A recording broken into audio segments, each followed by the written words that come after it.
In this video, I will attempt to confront those claiming that Islamism isn't real, or it has nothing to do with Islam, or that it is not as big of a problem as others claim. I will do so by presenting a short introduction to the history of Islamism, what its effects are today, and challenge those claiming that this is all a made-up phenomenon or a red herring. So what is an Islamist? Why do atheists, progressive Muslims and liberals call some followers of Muhammad for Muslims and others for Islamists or jihadists? And why are so many Muslims enraged with the terminology and the people using it? Well, a brief history of modern Islamism would begin in 1928 in a prison cell in Egypt, when, after the fall of the Ottoman Empire, a vacuum had been left for Muslims who longed for a model of governance based on Islamic principles with the Quran as the guiding standard. In this vacuum, Islamists argued that the outside world was out to exploit, control, or destroy Muslim lands. The only way to defend the faith was to fight back politically, socially, and physically, as the author and Middle East expert Robin Wright explains. In that prison cell, a 22-year-old schoolteacher by the name of Hassan al-Banna managed to mobilize 6 disgruntled workers from Egypt's Suez Canal Company.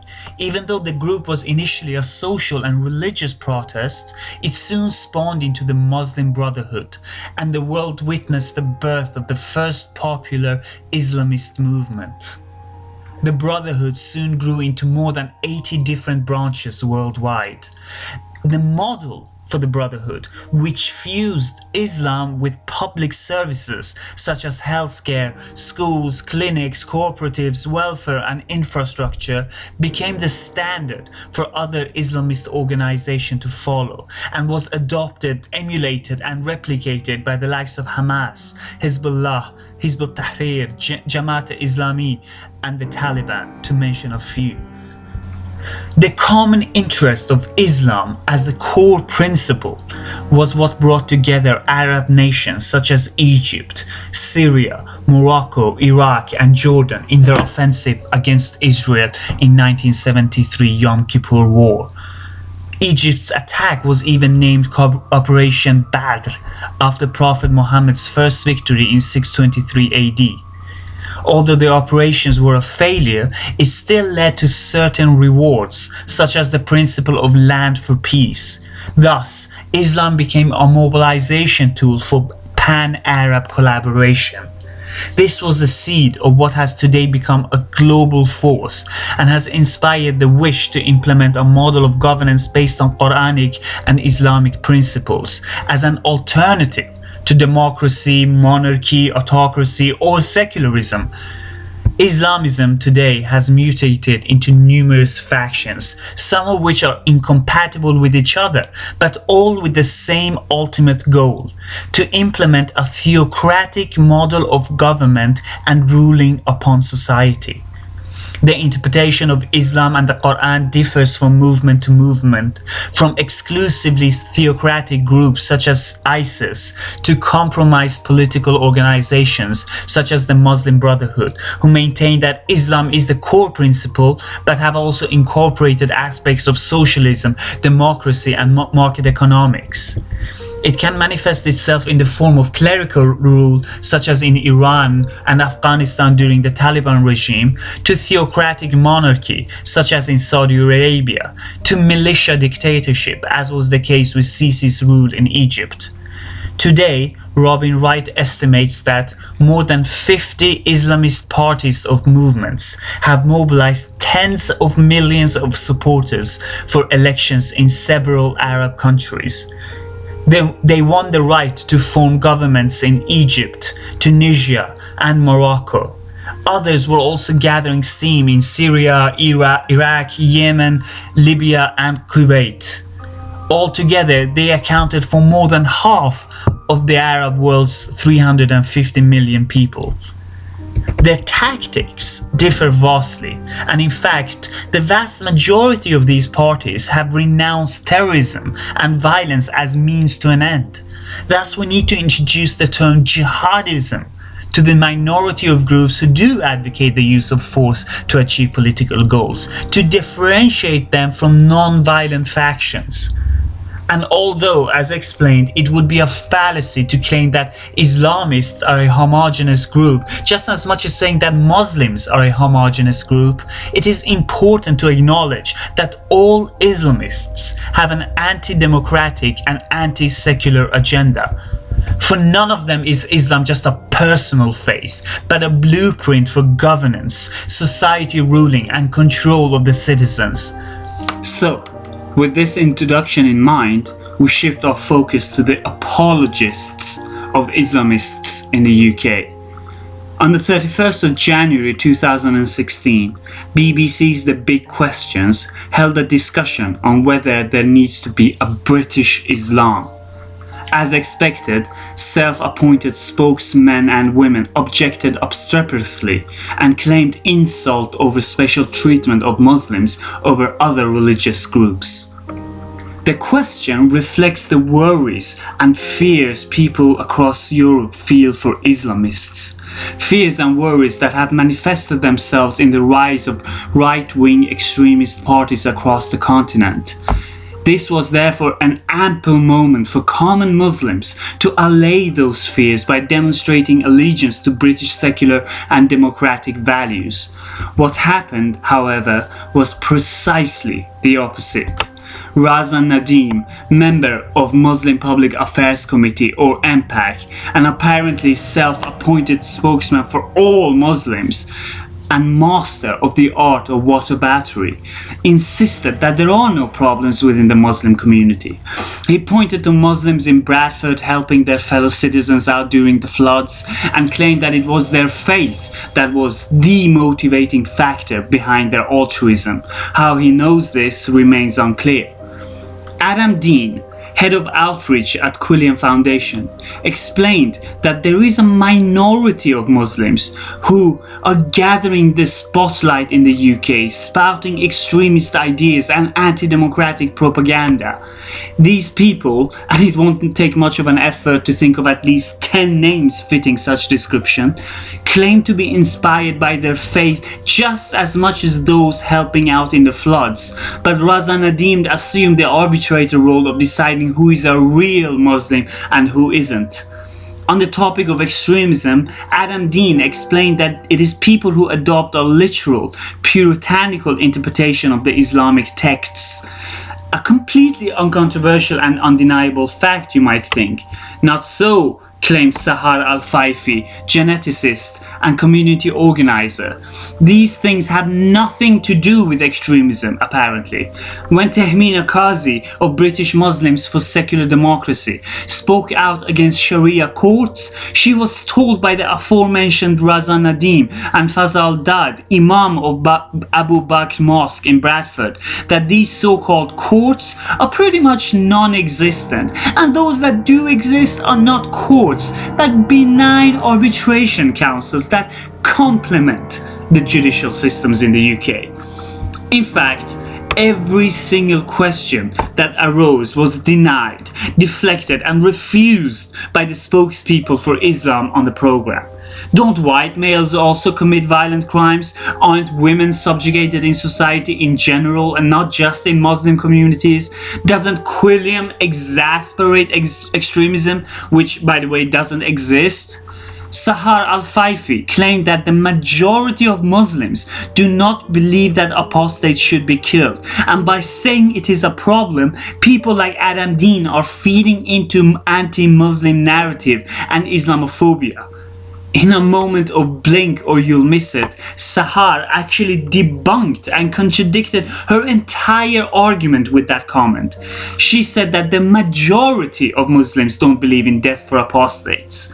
Putting the fact that she didn't refer to any studies or polls to back her claim up, and numbers fluctuate between 36 to 56% depending on which polls you trust, the fact still remains that there is a portion of the Muslim community who do believe in death for apostasy, even if it is not a majority. Using the most conservative figures of 36%, that would still equate to almost 1 million Muslims holding this belief in the UK. Even if we take into account that many people holding this belief think it should only be applied under strict Sharia conditions in a legitimate Islamic state, it would do nothing to reconcile such beliefs in principle with democratic values. Yet it's Adam Dean and Quilliam who got attacked when they merely said that this is a problem that needs to be confronted. The conversation then moved on to the topic of Sharia courts. Yasmin Rehman of the Center for Secular Space explained how these courts negate the rights of women and treat an entire sex as a second-class citizens. Again, although the evidence for the heinous consequences of these courts are overwhelming, Raza Nadim still felt confident enough in saying that no one does this, and the courts are nothing but arbitration councils, highly exaggerated in the Civitas study from 2009. But what was Nadim's main objection to this point? That it feeds to a negative narrative on Muslims. In other words, let's ignore whether this is true or not. The mere act of talking about it is wrong because it fuels, in Nadim's mind, a growing opposition to Islam. This is not intellectual honesty. This is not transparency. This is not even a truthful attempt to reconcile Islam with secular and democratic values. It is the epitome of religious dishonesty and agenda before truth. For people like Raza Nadim, Sahar Al-Faifi, Mehdi Hassan, Mo Ansar, Imam Fazaldad, Asghar Bukhari, Dili Hussein, Abdullah Al-Andalusi, Miriam Francois Serra, Reza Aslan, Salma Yaqub, Mohammed Shafiq, Nafiz Ahmed, and a multitude of others, Islam is this absolute, infallible, faultless, pure, and immaculate object of perfection, which cannot, under any circumstances, be tarnished or questioned. Anyone who does so is a bigot, a neocon, a racist, or an Islamophobe. It doesn't matter that you point out the Satanic Verses affair, where Muslims from all over the world went after killing not just a British author, but his publishers, his translators, outlets where his books were sold, people who bought or read the book. It doesn't matter that you point out that the 19 hijackers all proudly exclaim to be acting in the name of Allah and are still to this day glorified and praised by Muslims in mosques around the UK. It doesn't matter that Osama bin Laden spoke almost exclusively in religious terms when he spouted warfare on the East. It doesn't matter that the 7/7 bombers referred to their faith as the operating factor behind their actions. It doesn't matter that ISIS are an entirely Islamic sect, aspiring to achieve theological goals with a completely Islamic jurisprudence. It doesn't matter that those who attacked the Israeli embassy in Buenos Aires in 1992, killing 29 people and injuring over 200.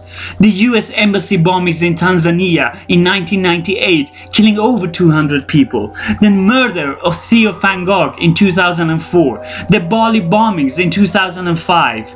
The Delhi bombings in 2005. The murder of Lee Rigby in 2013. The Boston Marathon bombing in 2013. The Copenhagen shootings in 2015. The Charlie Hebdo massacre in 2015, or the Paris attacks of the same year, all, without exception, had Islam as a key motivation for their actions. This list could be expanded tenfold with crimes and atrocities committed only in the last 20 years, but it wouldn't matter. The apologists would still say this has nothing to do with Islam.